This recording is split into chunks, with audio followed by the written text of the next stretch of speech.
when you focus on the business and focus on your passion, your craft, you're gonna make sure it happens one way or another. That's true. So starting out small, I was able to like figure out, okay, if I do this, I can figure out what you need and what you want.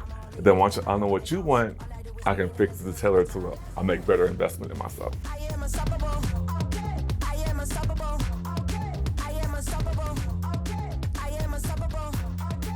Today we are in the city market in Kansas City. We are changing gears a little bit. Hey, what's up guys? It's your boy Zeke Wanganga with City Entrepreneur. Today, like I said, we are going mobile. We're talking to a business that is making drinks that will make your brain freeze. Literally, the company is called Brain Freeze because they make frozen daiquiris. And today, we're talking about how the business is mobile. And by the way, do not click off because we are gonna be doing a street challenge. We're gonna have people try Brain Freeze and see whose brain is gonna freeze. So let's go meet the founder on the streets of Kansas City. I'll see you guys there.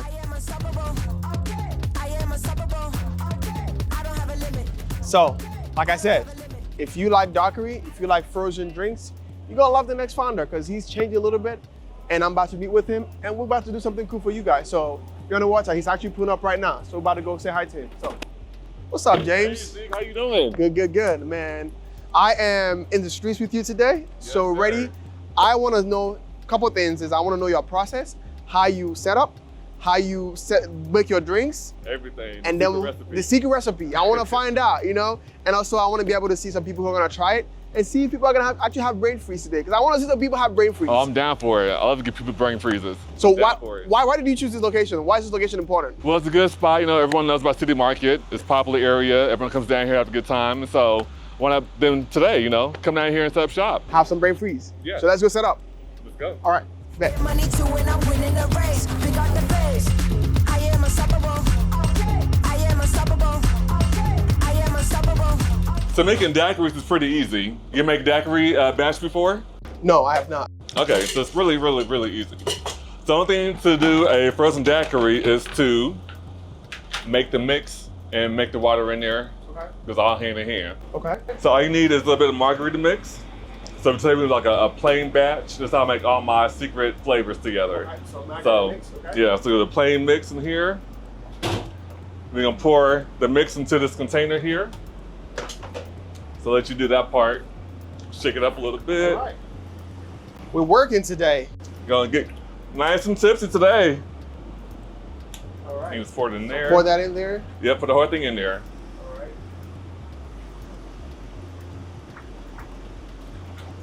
Gotta do a little bit of swirl. A little bit of swirl. A little bit of swirl. All right. All right. So next thing we pour water in there. So just take this big 5-gallon drum of water and just pour it up in there.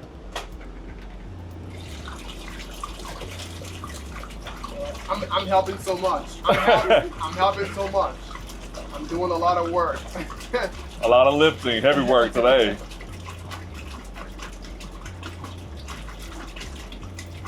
So depending on how big of a batch or party we're doing, depends how much you pour in there. Since it's gonna be us partying today, I'm gonna put that much in there. All right. So then we get to stir it up. Stir it up. Put the magic in your fingers. All right. Okay. All right, so we good? So the next thing that we do, gotta make sure the machine gets nice and cold for it. Okay. So you turn the machine on, make sure it's on ice, All right. and put it all the way down to the coldest temperature. Take the lid off.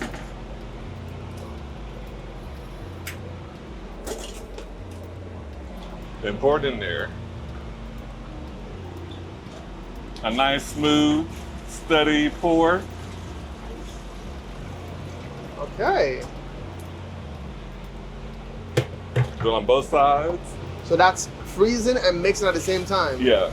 So this pole in the middle has like a freezer in it, so it freezes everything down. So you don't worry about having ice or nothing, freezes everything down. Wow, okay. So depending on the temperature on the inside, we have the AC on, it takes about 30, maybe 45 minutes for things to freeze down. It just depends on the luck of the day. So we're gonna let that spin down, cool down, and freeze down. We're gonna talk about our flavors today. So I told you we have the flavors and whatnot. So we got mojito today. Okay. I'm not sure what your favorite flavor is for a daiquiri, but we'll see. Got some frosé. I like orange. I like pineapple. I got pina colada. like. We got pina colada, people's favorite. Can't go wrong with that. We got mango. Mango. I like mango. Okay. We got some white peach. Is the favorite. Nice. Watermelon. We also got old fashioned. If you like dark, got an old fashioned flavor for you. Okay. We got raspberry. You got all the flavors. Passion fruit. Peach. Strawberry. And green apple. Beautiful. Okay. So what we do is we take whatever flavor we want to make. So like say you want to have green apple, put green apple in the cup first, put the daiquiri mix on top of it, stir it up, And it's good to go. make the magic good to go. Okay. So it'll be about 30 minutes and about we're ready to serve some people for the brain freeze contest. So now we wait. I got money flowing in. Now we put the magic to happen. Used to All right. doubt me, now I got them like wow. Making boss moves, I've been on a roll. I'm blowing up, gotta put them on hold. I am the bag, that's what I've been told. I keep my cool under pressure like a boss. I'm all in, it don't matter what it costs. All I do is win and look good from the top. Let's go. I am unstoppable.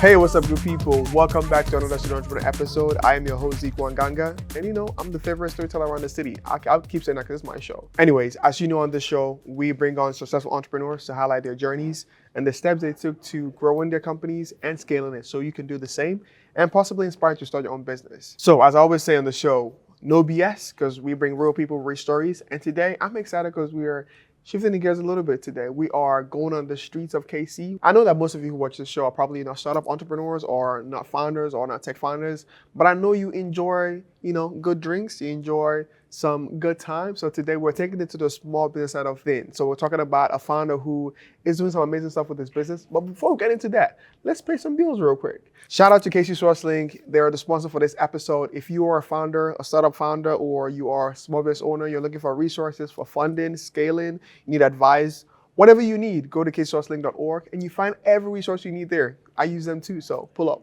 All right, now that we've paid the bills, let's get back to the show because I'm really excited for the guests we have today. Like I said, we are shifting the gears a little bit. I know the person I'm about to bring on, I know most of you watching this probably tasted his product, you guys like a good time. So I'm excited to bring today to the show the founder of Brain Freeze Daiquiri, James Thomas. How you doing, James? Good. How you doing? Doing pretty good. Thank you for having me here. I appreciate it. Welcome to the show. It's good to have you here. How I you like feeling? the set. It's wonderful. I'm Thank jealous. you. I want to have it in my own house now. You see what I'm saying? I'm about to take this to my house too, So welcome. I'm glad you're here. How you doing today? Pretty good. It's been a little busy, but a little rainy today, but it's all good. I'm here to, help, share my story and hang out with you for today. Speaking of rainy, I'm glad the sun is coming out because I was like, it's about to spoil our plan today. We had a whole plan. We're about to go up in the streets and get people some brain freeze daiquiris, but I'm excited the sun is coming back on. Yes. The guy saw, I was like, you know what? Peace be still. Yeah. Bring the sun out. he got us. So James, let the people know who you are, kind of a little bit bio of how you started and how you got to where you are today. Yeah, so born and raised Kansas City, Missouri. Been here all my life. Went to UMKC for college. Go my Roos. first year, Roo. First year went to Missouri Western in St. Joe. From two parents. My mom's from the Caribbean, my dad's from Arkansas. Oh, wow, okay. Yeah, so she came to America when she was 12 from Aruba. Wow. And so my dad came to Kansas City when he was like about 20. Okay. Joined the service, he was a Marine. And so my parents met. He used to be a postman. My mom was a teacher at the time, and they met and got married and have an older brother. He's 7 years older than me. Wow. And then I'm the baby of the bunch of the house. Wow, okay. And so, so I've been here all my life. I have a 15-year-old daughter that's behind the scenes. Yes. But she'll be joining us today to give us some brain freezes out too. Okay. Brain freeze for everybody. It's not just for one people, it's for everybody. I'm excited to get that going. Yes. So tell me a little bit before we go into more of your story. Having a mom who was from the Caribbean, how is that? What was that like growing up? Give us a little bit of insight on that. Yes, Caribbean people are definitely a different breed from American people. Do not piss her off because the accent comes out thick and they'll come out strong. And she is, she's definitely a Caribbean mom. Yes. She was great. She was loving, nurturing. Always was supporting me, always wanted me to do the best that, I can be. Exactly. So, even now in my adult life, she's always nurturing, proud of me.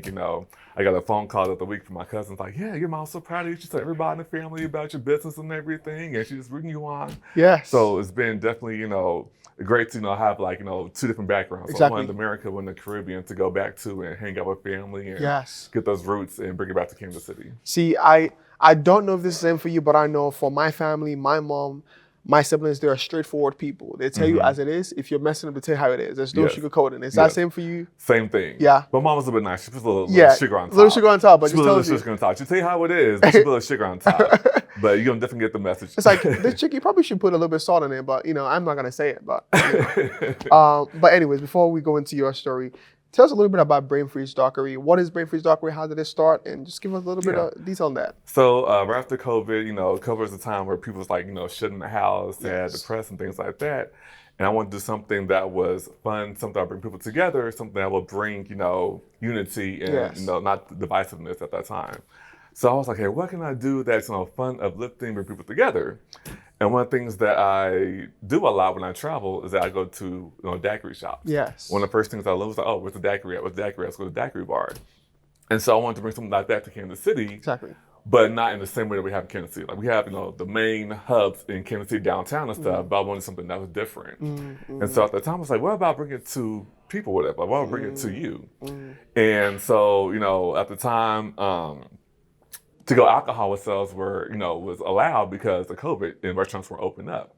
So at the time I was like, okay, great, I can do, you know, mobile vending, mobile daiquiris where I can just bring stuff to people. Yeah. And then I found out it was only temporary. So I was like, oh, okay, maybe do something else instead. Yeah, yeah. And then shortly after that, then passed it off to make it permanent to where, you know, permanently is alcohol to go, so it's permanent. It's like, hey, great. So, you know, I started working on, you know, the details. This is my first time being an entrepreneur. Yes, so there's a lot of things I don't know about being a figure it out. businessman. Yes. And definitely with alcohol, it's a whole different story. It is. Alcohol is one of the things that I'm like, why did I take alcohol to get into? So much licensing, Got your licensing. expense, and permitting, all that kind of stuff that's like, okay, why? But, you know, it's so much fun. People love, you know, little tasty drink and stuff like that. So I started out, you know, bootstrapping, you know, save my money up, use my savings. Like, hey, what can I do to get this off the ground? And my original plan was to have the actual daiquiri shop, like a drive-through daiquiri shop. People come to the storefront, have like a drive-through window and do that. But luckily, you know, the bank was like, yeah, we love your passion, but no. Like, you sound great, we love your idea, but the money is not money, because I didn't have any sales yet. So I came with them with a vision and an idea, but it was like, yeah, the vision is great, but the numbers ain't proving nothing because you have no sales for it. Exactly. So I was like, okay, what can I do to, you know, get this off the ground? So I went down, I was like, let me start from the ground up. So I was like, I got a little tent, you know, and have a little canopy on the sides. And yeah, looking back at it, I'm like, what was I doing? This looked terrible, but that sounded difficult. Where I am today, though. So. That sounded difficult. Man. So my question would be this, though, right? So 2020, you realized that. So before you started, was there daiquiri shops in Kansas City that you were like, they're doing cool, but I think that something could be better, and I could do something better? Yeah. So like, you know, we all know Casey Daiquiri Shop and Velvet Freeze are the two main hubs in Kansas City.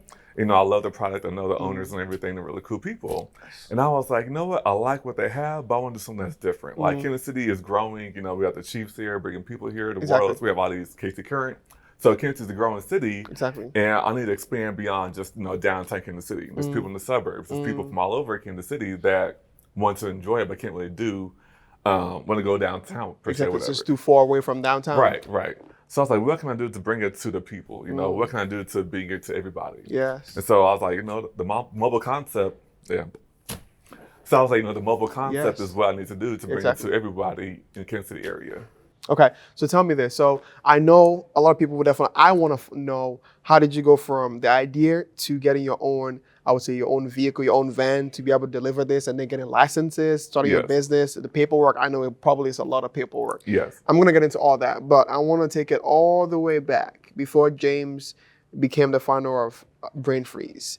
College, before college, what was that like? What was James like before college, high school? What was that like growing up in Kansas City, growing up in a family where your mom was from Cuba? Tell me a little bit about that. Yeah, so growing up, you know, I would say that my family was fortunate and blessed. My parents worked, you know, jobs, you know, full-time jobs. You know, every year we took us, you know, on trips to, you know, across the country in the Caribbean, you know, Yes, I would have loved to do that. That sounds like a fun time.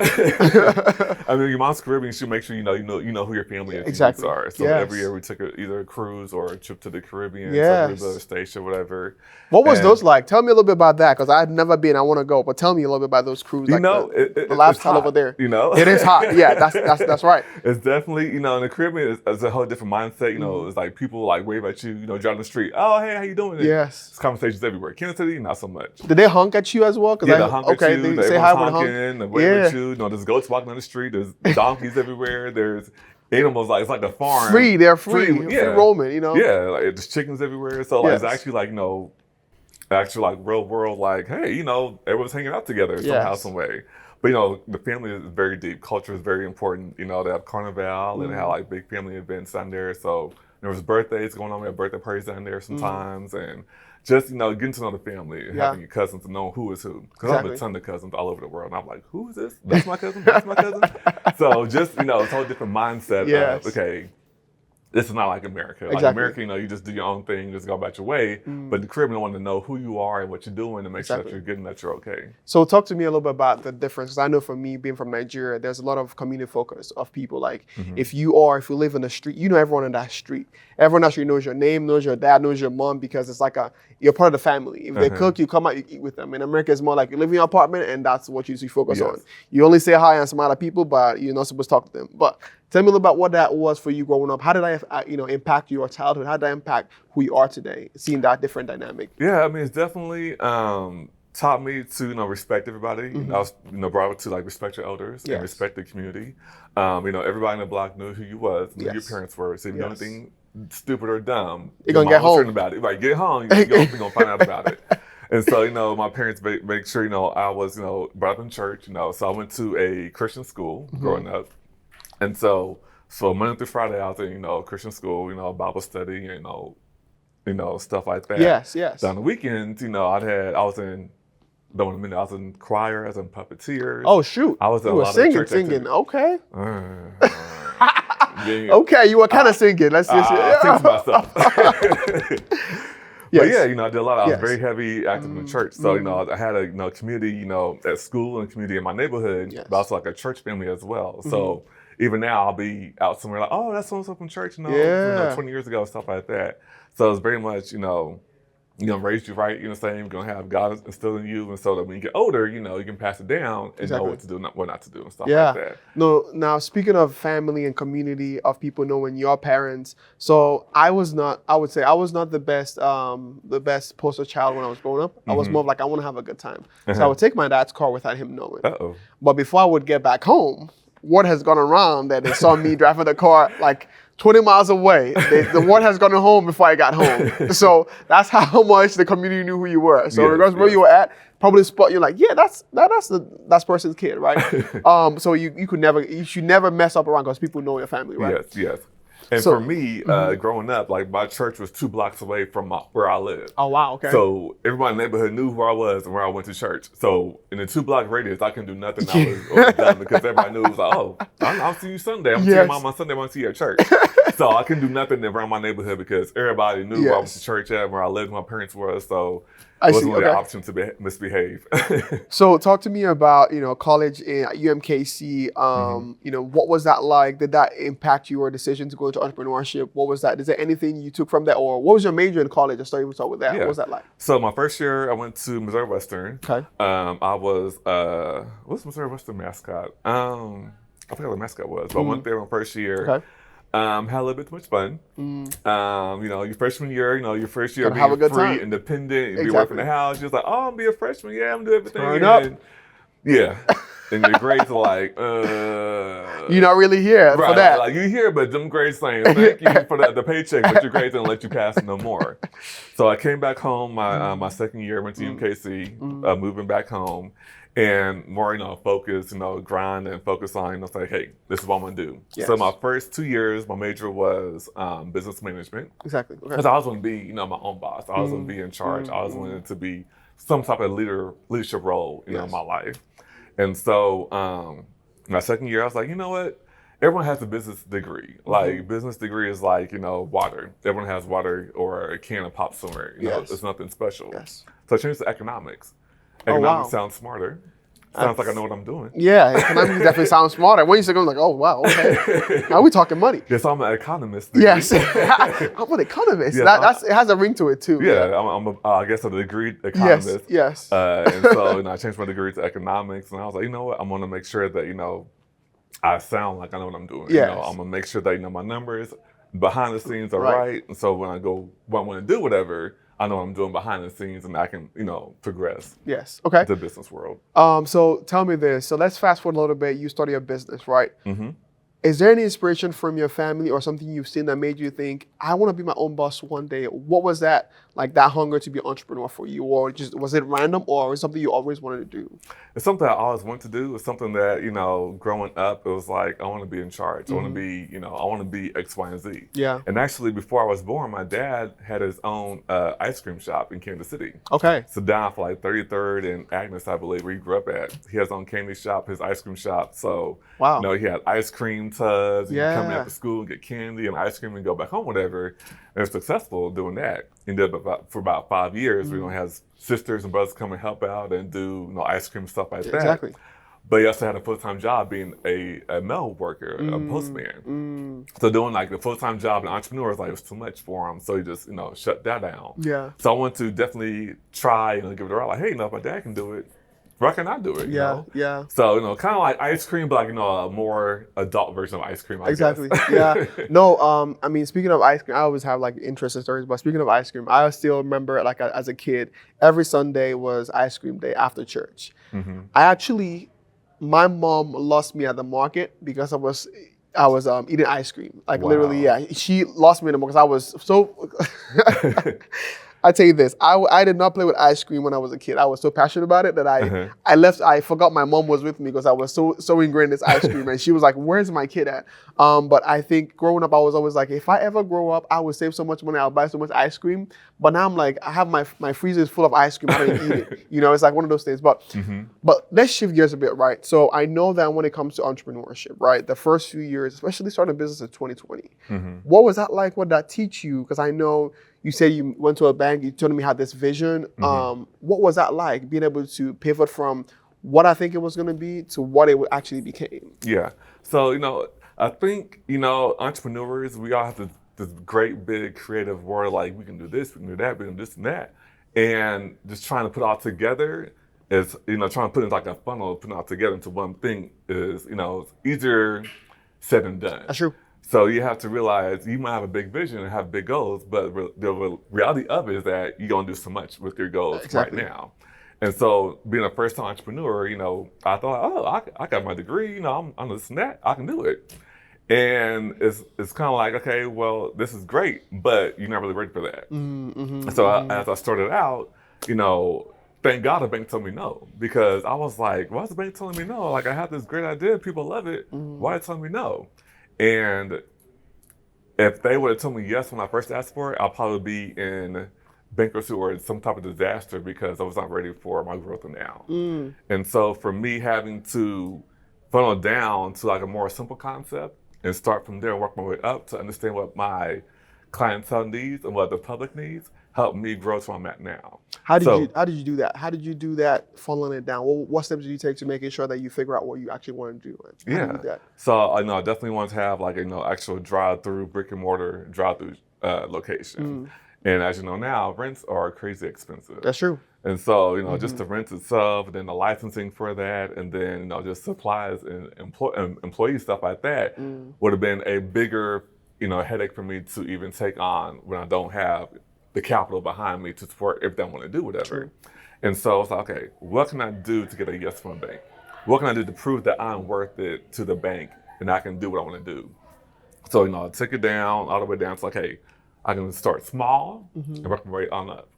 So I was like, hey, what can I do to make it like a mobile concept? So I can do like a tent. Went online, it's like, okay, I see different, food trucks, stuff like that. Let me take it down to like a tent, whatever, so I can a canopy, or I can do indoor events, whatever. So I bring my tables out, got my little banner on the table, and got a little whiteboard something. Okay, I'm gonna do this. Like, I'm gonna start small and work my way on up. And so, like, stay in touch with the bank, like, hey, I'm doing this and that, whatever. Come see me. And they will come out and see me. And it's like, okay, I'll see what you're doing. Okay, keep going. So it was like the push of myself into the bank to prove that I am worthy of a loan, or I'm worthy of scaling upwards. No, I resonate with you so much, because even the show we're doing right now, the first year I did this show, which was I think 2023, I went to so many sponsors. I was like, hey, I have this idea, I want to do this. And they were like, nope, and nope. We don't know if you're going to be able to do it. So I was like, you know what? I'm going to show you guys I can do it. So I went and did episodes anyways without any sponsorship. And then when I wanted to raise funds for season 2, I already had a product to show them. So it was easier to say, hey, I've already done it. This is what I've done. And they're like, we're on board. Now we know you actually have invested in yourself. And that's one thing I think most entrepreneurs or people who want to start a business forget, is that you have to invest in yourself. Talk to me about you investing in yourself and like how that has translated into your business growing. So definitely, investing into myself, my own money. When it's your own money, you're gonna make sure things happen. True. You're gonna watch every penny, every dime that happens, because, it's your own money, it's not the bank's money. And so pretty much, when you're learning, trying to figure out what it is, you spend some things in certain areas that you're not really worth the investment, but it's a learning curve. So, I took some savings, took a little credit card, little bill, swap credit card a couple times, buy some things, stuff like that. But, I can deal with, me being short $1,000 versus owning a bank $100,000. That's true. I can pay back $1,000. Okay, let me go to my savings and give you $1,000 to pay that off, whatever. But $100,000, I'm like, well, shoot, what am I going to do? Like, do I need to rob a bank a little bit? But just when you focus on the business and focus on your passion, your craft, you're gonna make sure it happens one way or another. That's true. So starting out small, I was able to like figure out, okay, if I do this, I can figure out what you need or what you want. And then once I know what you want, I can fix the tailor to make better investment in myself. I'm at the top, that's 1, not 2 or 3. This real life, baby, don't make believe. I just make it look easy like ABC. I'm on it 24/7, 25. All right, so we're back. So the Daiquiri is frozen. Who do we have here? This is your daughter. This is my daughter, Miss Micah. Introduce yourself. She's gonna help out. She's gonna make some daiquiris for us, since everything is virgin today. No alcohol. She can help out and put her hands on things. Sweet. When I'm not here, what do you do? I usually just hand out drinks. Hand out drinks? Okay. Get the card and Payments? So you are the finance. The finance person. Make sure the money is coming in. She takes Daddy's card and everybody else's card. All right, sweet. All right, let me know. Yes. Where do we go from here? All right, so you want a drink? I do want a drink. That's why I came. Let me know what flavor you like. Okay. So, we got plenty of flavors to choose from. Let me know which one you like, and I can make Let's do the pina colada. Pina colada? Yeah, my English is not right, so, it is what it is. Let's get you a pina colada. All right. Pina colada, what flavor you want? Watermelon, please. Watermelon, all right. So you want to take the watermelon? And do not forget, we're about to have a sweet challenge, so just watch out here in a bit. It's gonna be freezing. It's gonna be a freeze moment. Take this cap off real quick. Alrighty. So you're gonna make your own drinks, your own daiquiris. Yes. So you're gonna take the cap off and pour the mix in there. I'll tell you when to stop. That's good? All right, that's good. So you got some good old syrup in there, gives you flavor. You can go ahead and put the mix on it. So yeah. Ooh, all right. And then we got a spoon, gonna stir it up. They gotta stir it. Get all that goodness. All right, that's good. And you take it to the head. This is and good. Get up in the colada and stir it up too. Wow, okay. I like it. This is beautiful. I don't taste any. Is there alcohol in this or no? No, it's virgin. Nice. No alcohol today. Nice. Next time you see me, be alcohol, but not today. Next time, not today. Just so you know, there's no alcohol in this. So for the family today. For the family. For the fam. All right. Sweet. This is fantastic. Let's go on ahead and do the street challenge and get some people here to taste it and see their reaction and see who's gonna have a brain freeze today. All right, I'm ready for it. All right, let's go. All right, so we are back again. We are here with Brain Freeze Daiquiri. We got my man James. So we're about to do a challenge. I got the gift cards here. So we're gonna give out one gift card today, a $20 gift card, and the rest we're gonna give out on social media for our followers. So you already know, you know what to do. Go comment and like, but I'll let you know first. But for now, I got my 3 challenges here. Who do we have here today? What's your name? I'm Anthony. I'm Bill. You are? Ben. Awesome. So the challenge goes like this. So what I'm gonna have it do is he's gonna bring out 3 frozen daiquiris, and whoever finishes first without having a moment wins the $20 gift card. You guys ready? Yeah, let's do it. All right, sweet. Let's get the drinks out, and then we can get popping. And by the way, they've chosen their flavors too. They have their flavors chosen already. So they got this is mine. They got mango coming out. Another mango.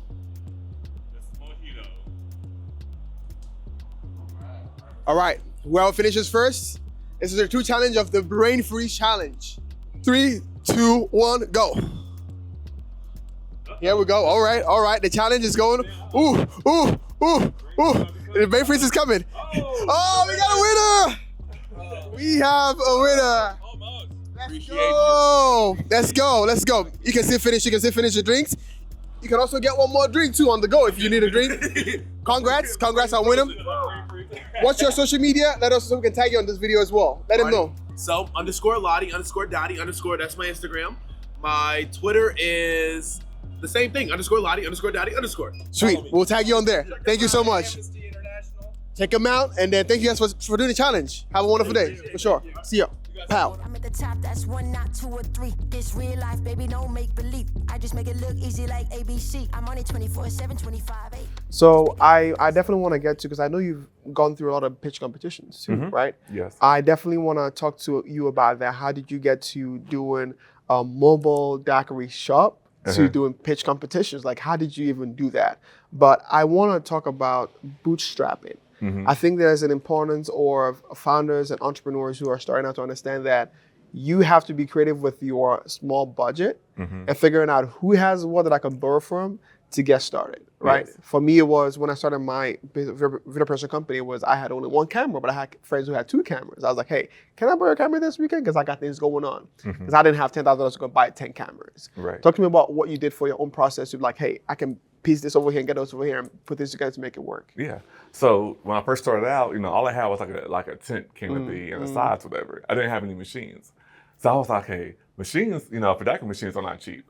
Machines for daiquiri machine for good industrial is like $5,000 used. Dang. So, I don't have $5,000 to spend on one machine. Like that's a whole lot of money. And so I was like, hey, what can I do to make it happen? And I was like, you know what? I can rent machines out. So I found some rental companies. I was like, yeah, you rent it out for, so much money, a couple $100, whatever. Cool, perfect. So I rented out the machines and got things going and this and that. And then, a lot of things was like rentals. So I had a U-Haul truck to do bigger events. So, I'll rent a U-Haul, get my rental machine, pick it up, get my generator, pick it up that was rented as well, then go to, location to, do surface, whatever. And then, after a while, I won a pitch competition with Porterhouse, Casey UMB Bank. Yes. And I got a grant for that. And I was like, buy me a machine. Yeah. No renting that out. So I bought my first machine with the Porterhouse grant money. And that's okay, well, you know what? I don't want to do this anymore. So I got my money together, saved up, got another machine. And so by the time I started buying machines, the bank was like, okay, we see what you did. You bootstrapped, you used your own money to leverage yourself to come up. And by leveraging myself, I was able to get more. I was able to get the equipment I needed. Yes. And then the bank was like, okay, we can fund you some more. So last year, I bought out a business. There's another, mobile daiquiri business in Kansas City that went under, and they was selling the business.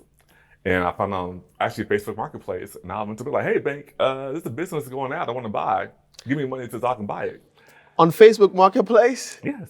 Of all places, Facebook Marketplace. Wow, I have been going on the wrong side of Facebook Marketplace. I've been buying the wrong things. That's why I'll tell you that. But go ahead. Yeah. And so I found out about it, and Wow. I was like, okay, how much money you need? I was like, I need X amount of money. Okay. A week later, cut me a check for it. I was like, hey, I'm interested in buying your business from you. Went to them, and I got a lot more than I expected. So they had machines. I had 2 machines. They had syrups. They had all the equipment I needed. I was like, perfect. They had a generator, they had like a lift to lift up the machines and everything. I was like, oh, this is everything I need. Wow. So I was able to buy their business. So leverage myself again. And then Yeah. this year I got a brand new truck and trailer. So I went to the bank, was like, hey bank, here's some numbers here. I'm proving that I am a viable product. Last year was great for me financially, and hey, this is the numbers to prove it. Wow. They was like, well, you got the numbers to prove it. Here's another loan. So I got a loan, and I bought my own van and trailer. So now I'm officially. So you went from zero equipment to renting to buying a business to buying a trailer. Yes. Okay. The growth is I think it's astronomical. So tell me about no's. I really want to hear about no's. What do you feel about no's? How do you take no's? How do you take like a punch to the stomach or like a failure? What is your perspective now that you've been through all that process for 4 years now, I would say? You know what? No's are motivation for me. So you might be a no, but for me, it's like, I'm going to get around it. So there's a lot of people who tell me, no, not this, no, not that. Okay, you think so, but I'm going to find a way, to get around that situation. So there are certain events where you'd be like, well, no, you can't be here because we have our own alcohol vendor or we have this night going on. I'm like, okay, you tell me no. But I'll find somebody else that's also connected to you, and I'm going to go around them to get where you tell me no. So no, And you're going to love it at the end of the day. Exactly. And so, your no might be a no for now, but I'm going to get what I want to get. And so there's been a lot of times I hear no, but no might be like not right now. You might not get it today, but next week I'll have it. So I think that's one of the things that people need to take into consideration, or don't take it so hard, is when people tell you no, that it's not a never. It's not never, yeah. It's a later. Not right now. Yeah. Talk to me about starting though, because I know the biggest challenge for people is starting. And then the second thing is being consistent. Because the first time I said I want to pick up a camera, I was literally going to the woods and shooting like birds and trees. I didn't know what I was going to do with it. I just wanted to pick up a camera, right? But I started, right? Talk to me about going from telling your friends and family, I want to do this, and they're saying, I don't think that's going to work out, or this is going to work out. How did you convince yourself to actually get it started, or what inspired you to get started? It's scary because you have this dream and this vision that you want to do, but it's like, okay, if I go into it, I don't want to be a failure. And a lot of times, myself, I'm like, okay, I want to do it, but I don't want to fail. And if I fail, I'm going to be embarrassed of myself to the public, whatever, or to my friends. And so it's like, okay, I can't let that failure stop me from doing what I want to do. So only thing you can do is walk by faith, not by sight. Yeah. And so, at first I was like, the very first event I had was in Excelsior Springs, 10,000 people there. Very first event. Never ran a machine a day in my life. Never mixed any drinks. Didn't do in practice runs, nothing. So the very first event I had was 10,000 people in the middle of summer, and I was like, okay, we going for it. Now we on. Yeah, we going for it. We gotta go big, go home. 10,000 people. Yes, and so it was a success. Thank God. We figured out how to make it work. Yes. Figure out, hey, this one do this, do that, this and that. And so just from learning from that experience of, I did it. I was afraid, but I did it, and it was a success. And so it was like, okay, this isn't so bad. I can do it. I can prove myself that I did it. And so as I did more events, across the city, I was like, I can do this. You know, because when things happen, you have to figure out, like, crap, something happened. Like, oh my gosh, it's a failure, but no, it's not a failure. It's a learning curve. Yes. Like, things happen all the time in your life, but you cannot stop you from being what you want to be or what you want to do. Yeah. So just like a learning curve to just keep pushing forward. Yeah. A little bit more to come later, but I definitely want to dive into how you run your business as a business, as opposed to being just a daiquiri shop, like a mobile daiquiri. Because there's a difference, being able to just working in your business or working on your business. And then I want to talk about, being able to pitch your business and being able to, what makes your product different from everyone's product? Why is this so good? So we're going to get to that in a little bit. So, but before that, I want us to do who you do this for, right? What's your why? Who do you do this for? What motivates you to get up every single day and keep doing this even when you fall on your face? Yeah, that's a great question. My why is that, I'm doing it for myself, doing it for my family. Yeah. I'm doing it for Kansas City.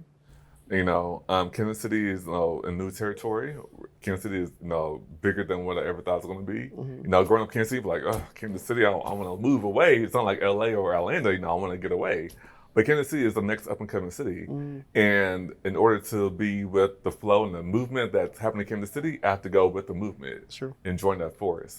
And so it was no better time to start. When I started, because I want to be when the movement is going, I want to be up there with them Right. to compete with them. Right. And also, my family. My family, they invested a lot in me growing up, and I wanted to prove to them, like, hey, I'm doing this for you. I'm making sure that what you invested and raised turned out to be a great child. And also for my daughter, I want to make sure that she sees that, okay, my dad can do entrepreneurship and start a business and everything, and I can hopefully pass it down to her. Even though she says no, but she'll pass it. She'll take on the reins when I get a little older. Do you mind if we do a segment on the show where the people who do it for? Let's do a Yeah. cheers. So people who do it for. So this segment by Ken Selter, Joshua Lewis, my guy. Uh-oh. Yeah, it's a pop. It's supposed to be the champagne of Seltzer. So it pops. Okay. You celebrate with your people. Okay. So that's intentional. He told me that on the show. So I was like, oh. Salute. A little bit later, we're going to be drinking some daiquiri today, so we're going to be turned up. Oh, yeah. But let's talk a little bit more about family, having a daughter. What is the importance of, I think the fear, even running a business and having a family with you, taking risks. What is that like? And how do you keep going whenever you know that you have someone behind you? Mm-hmm. So definitely, you got to make sure that, everything at home is okay. So you got to find a balance between work and home, and making sure that everything at home is okay. Yeah. So it's still like last year it was very busy for me. I was just doing like everything just to get my face and name out there. Yeah. So quality time wasn't as great last year because I was trying to focus on everything. But once that slowed down, I was like, okay, back to family time, making sure everything's good, making sure school's good, you good, everything's going on is good. So that's your background. Like that's what keeps you going, keep you humble, keeps you motivated, because you got to prove to your family that you are for them, and you want them to see like, hey, you got it going on. I support you. I love you. We in this together. Yeah. So when this doesn't happen, I still got my family behind me. So and it does win, I have my friend help support me and be there with me when I win. Yeah. So just making sure that their two are connected together, and that you see everything I'm going through, and that you can understand and see. You know what? He's a pioneer. He pushed his way through. He made it happen, so I can do the same thing too. So 2 questions. One is, how do you keep that work-life balance, as they say, to make sure you have your, I would say for me, which is kind of weird, but sometimes I get so inundated or so, have so much going on in my mind that I need to just like take a long walk or go and sit somewhere outside, take some fresh air because it's too much. What do you do to reset yourself when we get into those times? I'm still working on that. Yeah. I mean, when you're an entrepreneur, you are really out there, especially in early stages, you're out there grinding. Going. You're just going and going and going and going. And then by the time you get done, it's like, hey, I'm ready to go to bed. Yeah. But definitely you have to like take a step back. For me, I like to eat. Yeah.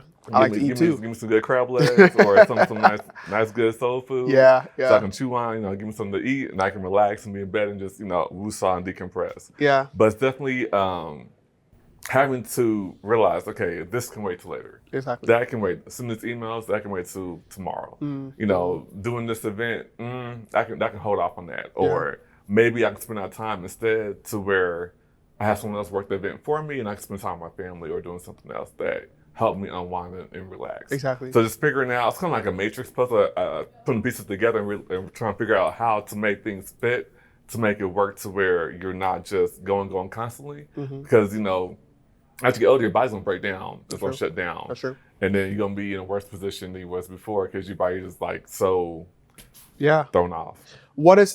How do you scale this? What is the process of working on your business as opposed to working in it? What's the plan for scaling from just having one to what is the brand of Brain Freeze going to be? So I'm definitely later this year working on hiring more employees. Okay. I realized I'm working in the business too much than on the business. And so, people don't really realize how much work goes on behind the scenes before an event happens. There's a lot of, marketing, there's a lot of, permitting and, organization behind the scenes that people don't really realize. And so I realized that I need to take some time off my hands to give somebody else, let them figure that out for me. They can do the bookings for me. They can do, the marketing and stuff like that, to where I can focus on other things, more of the operations. I'll have somebody do the operations for me, then focus on other things to make the business grow into a bigger entity. Yeah. So tell me, what makes your product better than other people's product? How have you the science of going from this didn't taste good to that didn't taste good to this is the best product to be in? Because every time I take brain freeze, I'm like, whoa, that's really good. And is alcohol in this? Are you sure there's alcohol in this? Because I can't taste it. What was that for you? How did you go to that, get your secret source, so to say? Yeah. So one of the things people tell me, I'm heavy-handed. So he was like, well, who made this? Like, I was like, James did. Like, sorry, a little heavy-handed. I'll take some of it back. But I learned my very first event, I had in Accessory Springs, and I learned that, not everyone wants rum. Or not everyone wants alcohol. So my very first event, I put the liquor in there and the mix in there and mixed it all up, and everything was already alcohol-based. And I learned that people was like, oh, well, my kids want some, but they can't have them because of alcohol in it, or I don't drink. I was like, dang. And I thought about it, like, if I make it alcohol separate, it's cheaper for me than mixing alcohol in there.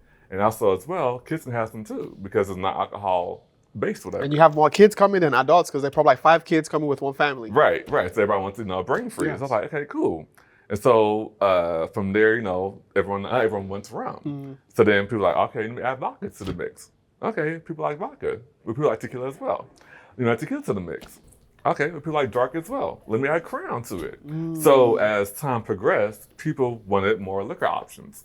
So, I went from rum, I added vodka, added tequila, added Crown, added dark rum as well to the options people can choose from. So people was like, oh, you have all these liquor options now? I was like, yeah, I have options for everybody. So you can't say, I don't like rum or vodka. Well, I have tequila as well. Yes. And then I added more flavors. So I figured out a way, like, how can I get more flavors to my menu? Because at first it's like maybe 2 or 3 flavors I can do at the time. I was like, that's be a better way to make this happen. And so I was talking to one of my vendor friends, business friends, and it's like, all I could do is add a mix to it. I was like, what? So now I realized with the testing of it, I can make 15 different flavors at one time instead of 2 flavors. 15 at one time. Wow. Okay. Yes. So now the menu list is like this long, like a scroll of different flavor options that people have. So when people see me, I'm like, what? You have all these options. I can't decide which one's which to choose from. Yeah. So now, so it's always about figuring out what do people want. Listen to the public. Listen to my clientele because they're going to tell me what they want. Yeah. So then after that, I was like, okay, what else can I do to get more guy clients? Because people are like, oh, Daiquiri is more of a woman's drink than a guy's drink. How can I make it to guys want it too? Added seltzers, added beer. So now you can say, oh, I want to do liquor or I do sweet stuff or I have beer and seltzers as well now. Wow, okay. So now brain pieces is full, I have everything that you need. All around. Wow. Yeah. So it's been going through a process of pivoting for what people want. Yes, it's a constant evolution. See, I think that's the unique thing I've seen on most of people who've come on this show is customer research. Understand what the customer wants as opposed to what you think is good. Because the more you refine what the customer wants, the more you get more people to try it and be able to grow your business, right? So just shifting a little bit, I want you to walk me through, if someone is watching here today and said, hey, I'm at zero, I want to start my own, mobile business, I want to start. What has been, can you walk us through your process? Or what would you say, first of all, what would you say to them to inspire them? And then how would you walk them to from A to where you are? I would say definitely don't give up. If you're not passionate about it, it's not for you. You have to have the passion and the drive to do it because entrepreneurship is not easy at all. Yeah. Entrepreneurship, there are times where I wanted to pull my hair out. You see I pull my hair out, right? Yeah. It's not easy, yes. Yeah, I wanted to cry. I wanted to pull my hair out because there's so much that, you don't know until you get there. And one thing I can say about Kansas City is that the entrepreneurs that I've met have been it's been like a team. And there've been so many other food trucks and other people like mobile, services that be like, oh, I can help you out. Oh, I know someone. Oh, I can help you out. And I was like, really? When you get there, it's like maybe you're in competition, but it's a family. Yeah. And so realizing that you are your own enemy and that the community is here to support you and that we're here to uplift you and push you to the next level. We want you to win. And so it's realizing yourself that, you are who you are. You are who you think you can be and you're going to be whatever you want it to be. And so just staying the course, staying motivated because it's not easy. Yeah.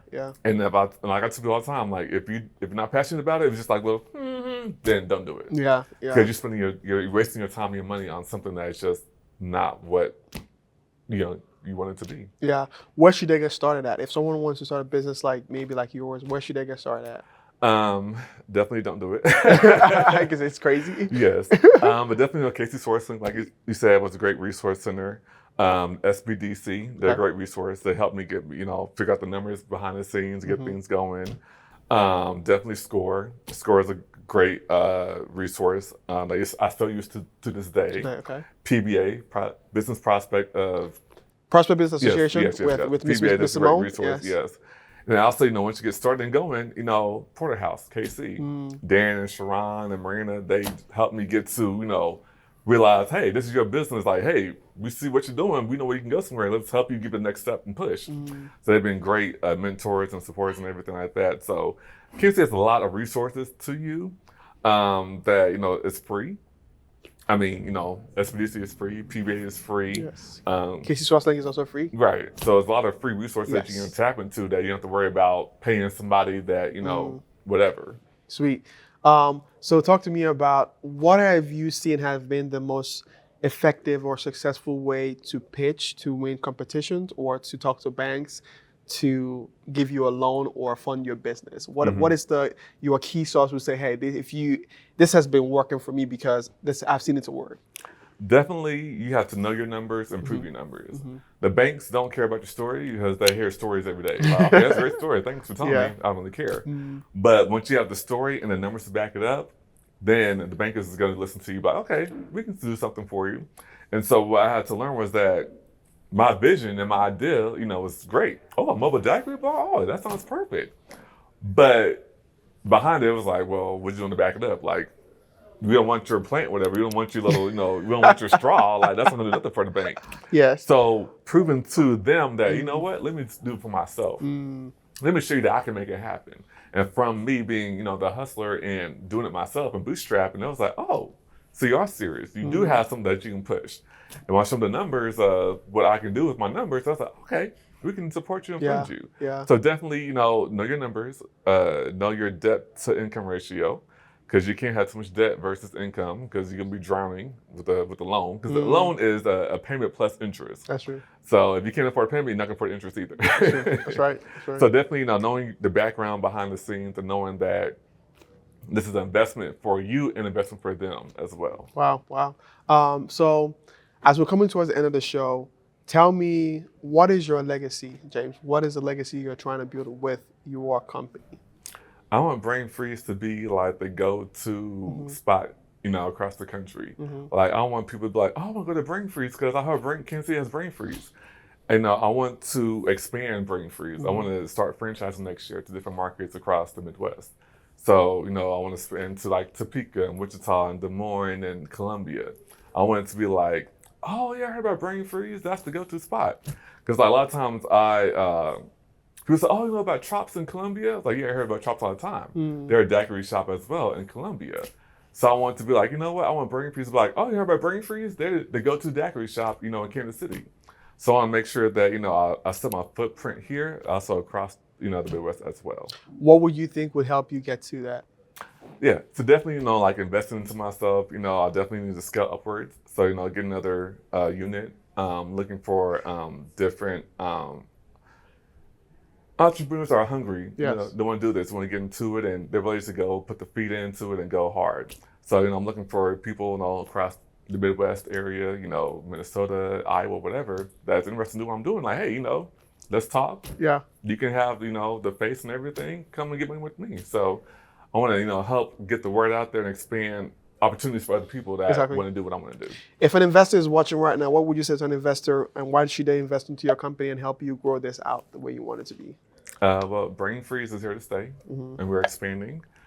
Just this year, like I said, I got a brand new truck and trailer that we're able to do more mobile units across the state.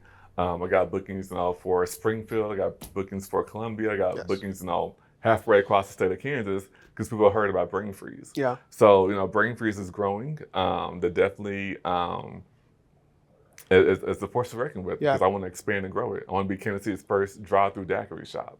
So hopefully next year or two, I'll be able to work that, the numbers out and make it happen to where, people like, hey, you actually drive through the daiquiri shop. It's convenient. It's fun. It tastes good. I want that to be the legacy here. Sweet. So I want to ask you this because I think it's important. Because I know most people drink daiquiri, most people drink cold stuff when it's in the summer. So is Brain Freeze just for the summer, or do you do the fall, the winter? How do you make changes for those times when people are not in need for that? Yeah. So definitely it's year round. So in wintertime, I do more like hot drinks, like hot toddies, hot ciders, things like that. That's more hot, wintertime appropriate. Yes. And I also do like opening cocktails. So Okay. I like, tequila sunrises or different cocktails that people like to enjoy, which is not frozen per se. So definitely, I have to adjust to the seasonality because Kansas City gets hot in the summertime, but cold in wintertime. Yes. And it wants to be frozen outside or inside. Yes. So I definitely, adjust my drinks to where it's, seasonal appropriate. So Okay. coming November, I'll be doing more open cocktails and more hot drinks, stuff like that. Yeah. To accommodate. I personally know and think that your business is a really awesome business concept. It's a very successful one. Thank you. And I think it's needed. And I think for me is whenever I see you out, I'm like, man, this is so dope and it tastes really good. So I think it's unique for people to see a different kind of business that can be expanded because it could become a franchise, Yes. if it's built into a chain where people can be able to just take their Brain Freeze brand and they get their own truck and then they can move to different events. So I think this is a really cool concept and I'm looking forward to seeing it grow. So this is my last question.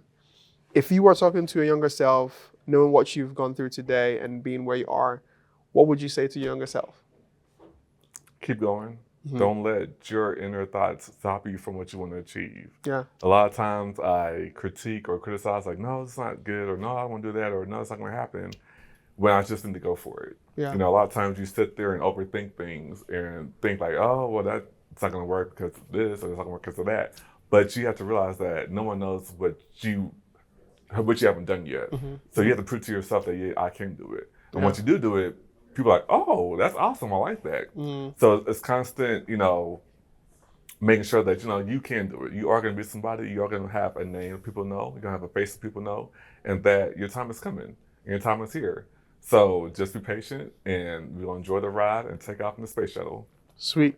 Thank you, James, for being on the show. Yes, thank you for thank you. sharing your story, your journey, sharing your business, and being able to start and grow this. And you've been in business for 4 years now, and it's been growing ever since. So thank you for coming on Yes, today. thank you for having me here. I appreciate it. It's an honor to have you. For those who are watching from home, you know what time it is. You know what to do. Subscribe, share, let people know we're here at City Entrepreneur at Fired Up Studios.